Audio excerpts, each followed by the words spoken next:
চলাফেরা করো, যার শক্তিতে তুমি বেঁচে আছো, যার দেওয়া চোখ দিয়ে দেখো, যার কান দিয়ে শোনো, যার মুখ দিয়ে কথা বলো, যার পা দিয়ে চলো, সে আল্লাহর আনুগত্য তুমি করতে পারোনি। তোমার বাড়ির পাশে মসজিদ, তোমাকে ভুল করে কোনোদিন দেখতে পাওয়া যায় না। আর ট্রেন বাস রিজার্ভ করে তুমি দলবল নিয়ে নিজের রামরাজত্ব কায়েম করার জন্য সেই কলকাতার মাটিতে ধন্না দাও। দেখ মুসলমান, তোমার লজ্জা করা উচিত। তুমি আল্লাহর বান্দা নয়, তুমি কি আল্লাহর বান্দা নয়, তুমি কি রাসূলের উম্মত নয়, কি করে মুসলমান বলে দাবি করতে পারো? আল্লাহর ধোকার ব্যবসা করো। তুমি কি জানো না, আকাশের বৃষ্টি যদি জমিনে পড়ে তাহলে তোমার শুকনো গমগুলো আগে ভিজবে, ভেতরের গমটা ভিজবে না। লোকটা শিক্ষা পেলেন, জানতে পারলেন সুবহানাল্লাহ, ইনি কে? মহামানব মুহাম্মদুর রাসূলুল্লাহ সাল্লাল্লাহু আলাইহি ওয়াসাল্লাম। একটা ইমানদার মানুষ ব্যবসা কি করে করবে সেই প্রশিক্ষণ আল্লাহ রাসূল দিয়েছেন।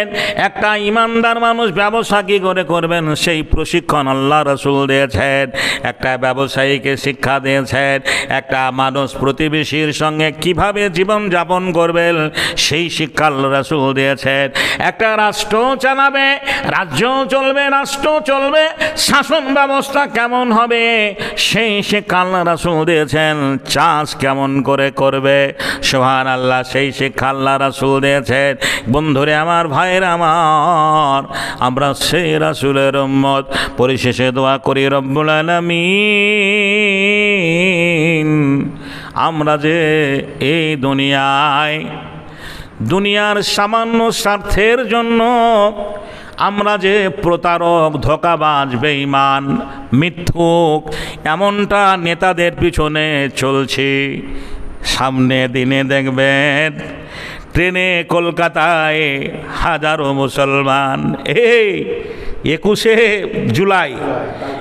জুলাই সব জায়গায় ফেস্টন আর অমুক তমুক এটা সেটা ঢাকঢোল পিটিয়ে।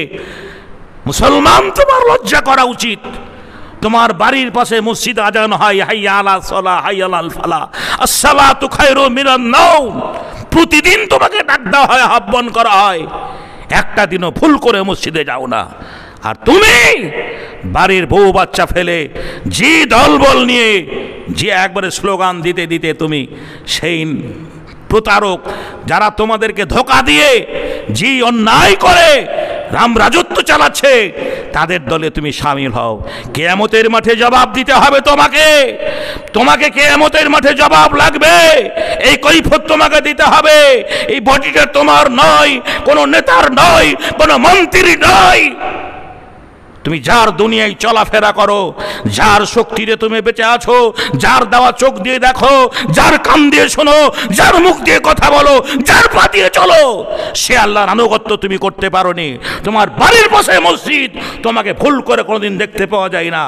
আর ট্রেন বাস রিজার্ভ করে তুমি দলবল নিয়ে নিজের রামরাজত্ব কায়েম করার জন্য সেই কলকাতার মাটিতে ধন্না দাও।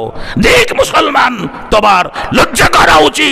তুমি আল্লাহর বান্দা নয়, তুমি কি আল্লাহর বান্দা নয়, তুমি কি রাসূলের উম্মত নয়, কি করে মুসলমান বলে দাবি করতে পারো? আল্লাহর কাছে দোয়া করি আল্লাহ ওই সমস্ত ভাইদের ফানা দিক, আমরা যেন আল্লাহকে চিনতে পারি, আল্লাহকে ডাকতে পারি, আল্লাহর ডাকে সাড়া দিতে পারি। বলার মধ্যে ভুল ভাষাগত দিক দিয়ে ভুল ভ্রান্তি হলে পরে আমি ক্ষমা প্রার্থী। সময় হয়ে গেছে, আজকের বক্তব্য এখান থেকে পরিসমাপ্ত করছি। আখিরি দাওয়ানা আলহামদুলিল্লাহি রাব্বিল আলামিন।